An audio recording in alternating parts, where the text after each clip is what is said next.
항상성에 대해서 설명을 할 건데 항상성은 외부 환경이 변하더라도 쌤이 몸속 환경을 일정하게 유지하는 게 뭐다? 항상성이다. 그런데 우리가 몸속 환경에는 어떤 것들을 일정하게 유지를 시켜야 되냐면 혈당량 유지와 그 다음에 체온 유지, 그 다음에 다른 하나로 체내 수분량 유지가 있어요. 그러니까 실제로는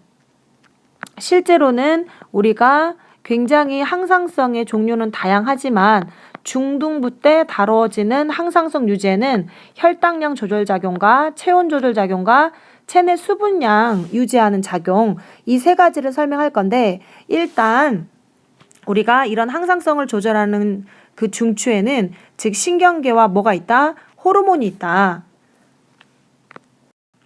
그러면 첫 번째 이제 우리가 혈당량 조절부터 설명을 할 건데요. 일단 우리가 고혈당, 즉 고혈당이라는 거는 혈액 내부에 무엇의 농도가 높다? 그렇죠. 혈당이라는 거는 포도당을 의미합니다. 포도당의 농도가 너무 높을 때 우리는 어떤 식으로 해서 혈당을 유지하는지 볼게요. 일단 혈액 내 정상 혈당은 0.11%로 유지를 해야 돼요. 그러니까 혈액 100ml 속에 약 100mg의 혈당을 조절해야 되는데 포도당을 일단 이자가 인슐린을 분비하면 그러니까 인슐린은 분비하는 내분비샘이죠. 즉 인슐린을 분비하는 장소는 이자고 요 인슐린이 일을 하는 장소는 우리가 간이라고 하거든요. 그래서 이 간을 뭐라고 부르냐면 처음에 기억하실지 모르겠어요. 우리가 호르몬의 특징에서 배웠는데 이런 간을 표적기관이라고 하죠. 그러면 실제로 인슐린을 분비하는 생성기관과 이렇게 표적기관이 다르다라는 거, 이걸 기관 특이성이라고 배우셨어요. 그러면 이자에서 혈당이 증가하면 이자에서 인슐린을 분비하면 간에다가 혈액 속에 들어있는 포도당을 듣고 계시죠? 혈액 속에 들어있는 포도당을 동물성 녹말인 글리코젠 형태로 바꿔버리면 혈액 속에 포도당의 농도가 어떻게 된다? 감소한다. 근데 다른 방법이 하나 더 있죠.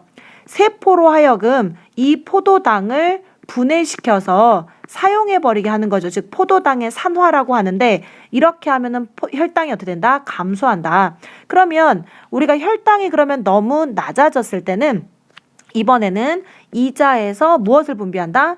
글루카곤이라는 호르몬을 분비하는데 이 글루카곤은 간에 저장되어 있던 글리코젠을 다시 포도당으로 바꿔서 혈액 속으로 보내주니까 포도당의 농도가 혈액 속에 증가하겠죠. 그래서 혈당이 어떻게 된다? 증가한다. 이처럼 우리가 혈당량 조절 작용은 누구와 누구에 의한? 그렇죠. 인슐린과 글루카곤에 의한 무슨 작용이다?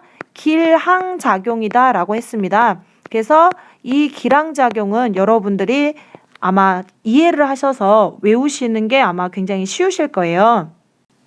두 번째로 체온 조절 체온 조절 과정이 있는데요. 체온 조절은 더울 때랑 추울 때가 있는데 더울 때는 어차피 요거는 추울 때랑 반대니까 추울 때 위주로 알아두시면 될 것 같아요. 그러면 추우면 우리가 몸 안에서 열을 어떻게 해야 돼요? 만들어내야 되죠. 그래서 열 발생량, 그러니까 몸 안에서 열을 만들어내는 열 발생량은 증가를 시켜야 되고요.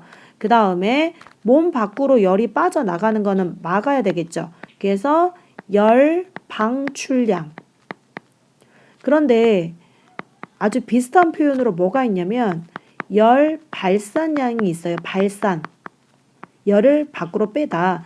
열 발산량은 어떻게 된다? 감소시켜야 된다. 그러면 우리가 열을 발생시키는 방법에는 여러 가지가 있는데 지금 여기 보면은 호르몬에 의해서 세포호흡을 촉진시키거나 이건 이제 티록신에 의해서 이루어지겠죠. 그 다음에 혈당량을 증가시키는 방법은 아드레날린으로 인해서 일어날 것이고 그 다음에 혈관과 근육에 무슨 작용이 일어난다? 수축작용이 일어난다. 그래서 혈관이 수축하면은 우리가 보통 피부가 어떻게 되나요? 우리가 외관상 보기에 피부가 굉장히 어떤다? 창백해진다. 그런데 우리가 여기서 굉장히 중요한 게 있는데 이 교재에서는 이 티록신의 작용을 그냥 간단하게 세포 촉진이라고 했지만 우리는 이 과정에 대해서 다시 더 정확하게 알아봐야 될 것 같아요. 일단 우리가 그러니까 체온이 너무 떨어져서 추울 때는 36.5도라는 체온을 유지하기 위해서 일단 저체온을 누가 감지하냐면 우리가 이렇게 항상성 조절의 최고 중추가 어디라고요? 그렇죠. 간내라 그랬죠. 저체온을 간내가 인식하면 간내가 누구한테 명령을 내리냐면 뇌하수체한테 명령을 내려요. 그러면 뇌하수체한테 명령을 내리면 이 뇌하수체가 누구를 자극하냐면 내분비샘인 갑상샘을 자극하게 되고 이 갑상샘이 티록신을 분비해서 요 티록신이 무엇으로? 그렇죠. 세포호흡으로 세포호흡의 진정한 의미는 뭐를 만드는 과정이다? 그렇죠. 에너지를 생성하는 과정이죠. 그러면 당연히 에너지를 생성하면 우리가 어떻게 될 것이다? 열이 나니까 체온이 올라가겠죠. 이처럼 우리가 호르몬의 조절작용 과정 중에서 티록신에 의한 조절작용이 요게 순서를 아마 알아두셔야 될 것 같고요. 그 다음에 여러분들이 추울 때는 몸을 막 떨죠. 그래서 그렇게 떨므로 인해서 움직임으로 인해서 또 체온을 뭐 할 때도 있다. 이렇게 올릴 때도 있다. 여러 가지 작용들이 있다는 거 알아두시고 그 다음에 이제 마지막 세 번째 조절작용에 체내 수분 조절이 있어요. 우리가 수분이 뭐 과다할 때는 어쩌면 되니까요. 그쵸? 이 호르몬의 분비량을 감소시키면 되니까 이 과다할 때보다는 뭐를 외워야 된다? 그렇죠. 수분이 부족할 때.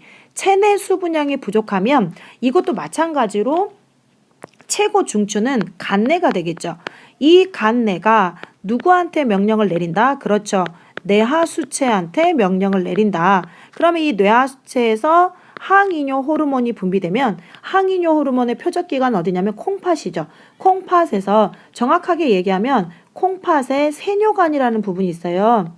콩팥의 세뇨관에서 모세혈관 쪽으로 수분의 재흡수를 촉진하죠. 그러면 몸으로 수분이 흡수되니까 오줌량이 감소하고 그 다음에 반면에 오줌의 수분량이 줄었기 때문에 오줌의 농도는 어떻게 될 것이다? 증가할 것이다. 이게 체내 수분 조절 과정이라는 거 알아두셔야 돼요. 그럼 다시 한번 보시면 체내 수분 조절 과정은 일단 최고 중추인 누가 인식한다? 간내가 인식하고 뇌하수체가 명령을 받아서 항이뇨 호르몬의 분비가 증가하면 표적기관인 콩팥, 그렇죠. 세뇨관에서 수분의 재흡수를 촉진한다는 거. 그래서 결과적으로 오줌량이 줄어든다. 이거를 알고 계시면 될 것 같아요. 그러면 이제 호르몬의 마지막 신경계와 호르몬의 비교 갈게요. 신경계는 뉴런이라는 전달자가 실처럼 연결되어 있기 때문에 반응 속도가 빠르다는 장점이 있죠. 그런데 일단 뉴런을 통해서 자극이 지나가 버리면 효과가 금방 사라지고 그 다음에 작용 범위가 좁죠. 왜냐하면 뉴런을 따라서 이동하니까. 그런데 이 호르몬은 반대로 굉장히 오래 지속된다는 거. 왜냐하면 호르몬은 내분비샘이 분비해서 분비관이 없다 보니까 그러니까 혈관으로 분비하죠. 그래서 혈액을 따라 이동하기 때문에 혈액은 우리 몸에 온몸에 있는 거잖아요. 그죠? 혈액은 온몸에 있는 거기 때문에 오랫동안 지속되고 그 다음에 온몸이죠. 작용 범위가 넓다는 거. 대신 본인의 길이 없기 때문에 남의 길인 혈관을 따라 이동하기 때문에 반응 속도가 어떻다? 느리다. 결국 지금까지 우리가 배웠던 이 항상성 조절은 결국에는 신경계와 호르몬의 무슨 작용이다? 상호작용을 통해서 조절된다. 그런데 지금까지 이제 설명했던 조절작용 중에서 무슨 조절 과정은 그렇죠. 혈당량 조절 과정은 인슐린과 글루카곤에 의한 뭐라고 했냐면요. 하나가 억제하면 하나가 촉진시키는 이런 반대적인 작용을 번갈아 가면서 하는 거를 기량작용이라고 했고요.